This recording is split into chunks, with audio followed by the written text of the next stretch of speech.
Hi, my name is Lauren Judson, and today I'm going to be talking about wearable technology, and in particular emotional and stress management devices.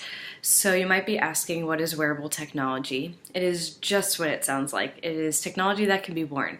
So jewelry, watches, eyewear, clothing, implanted devices, fitness trackers, the list goes on.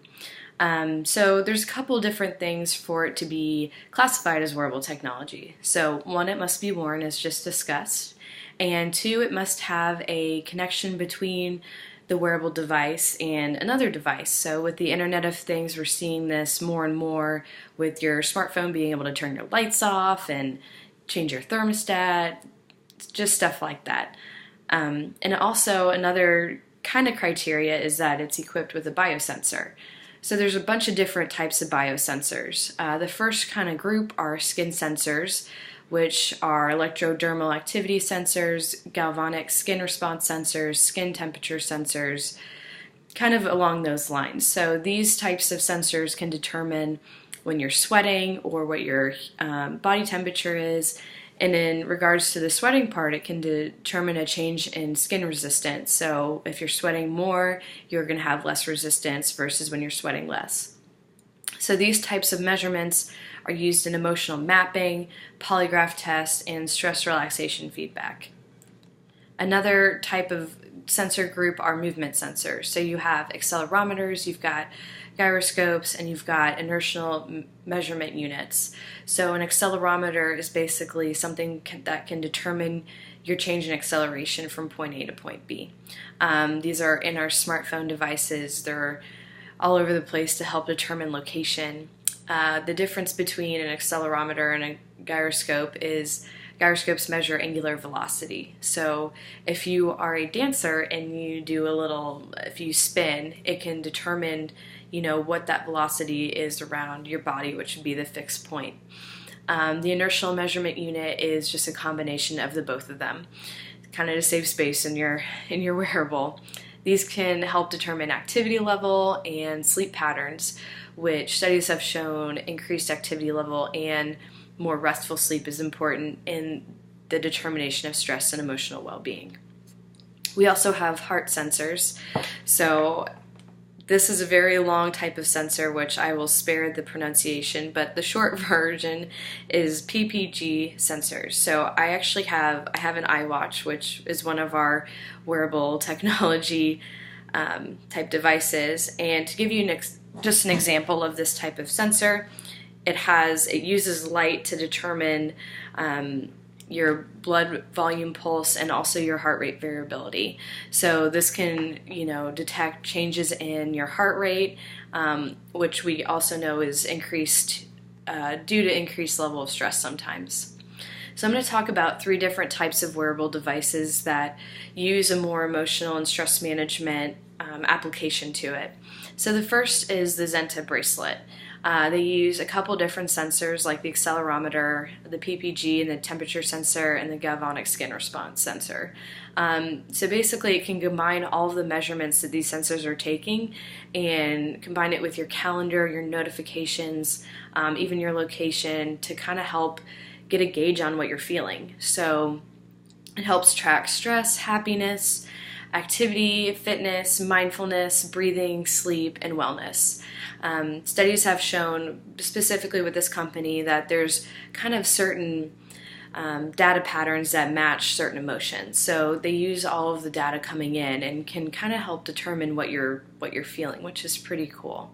And the application is able to alert you when they detect a change in one of these emotions. For instance, if you're stressed at work and you need to take a breath, it'll kind of send you a little vibration. The next kind of device is the Embrace watch. It has an accelerometer, gyroscope, an electrodermal activity sensor, and a temperature sensor. This was actually created in an MIT lab under another name, but the user was wearing it and they actually experienced a seizure, and the device was actually able to detect the seizure based on the sensors that it was using. So they created this watch to also help alert loved ones if the user is experiencing a seizure. In addition to this really, really cool feature of the watch, they also have can tell the time, they can detect the increased levels of stress, they can determine your activity level, they can even determine what emotion you're feeling when you're on your drive home from work. So a lot of universities, hospitals, and companies are using this watch to link stress to other physiological episodes. The final wearable I'm going to talk about is the Feel wristband. So they use the PPG sensors, the IMU, the electrodermal activity sensor, and then the temperature sensor.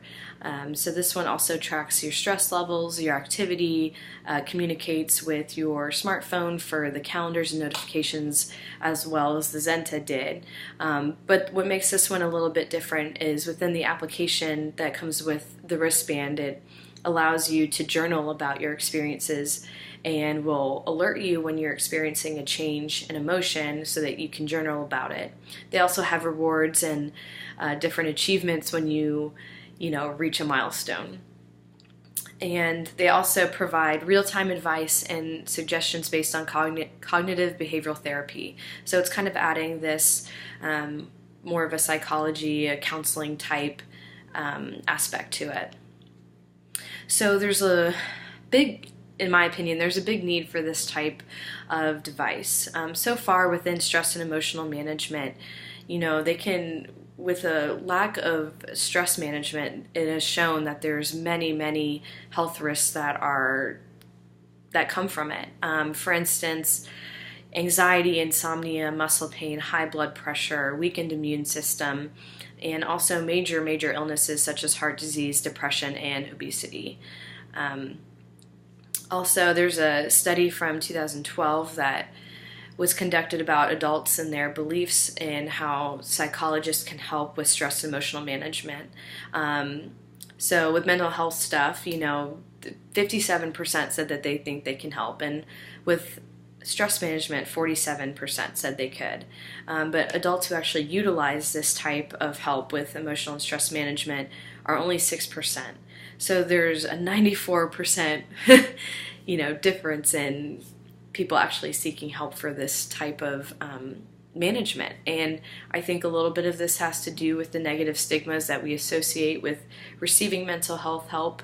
And I think the perfect example of this is with the self-help industry. So a lot of people are trying to, create this help on their own by reading books, by attending conferences, or by looking at webinars. So a lot of it is trying to get away from the psychology aspect or seeking out a counselor or therapist, because everyone has the goal of wanting to reduce stress.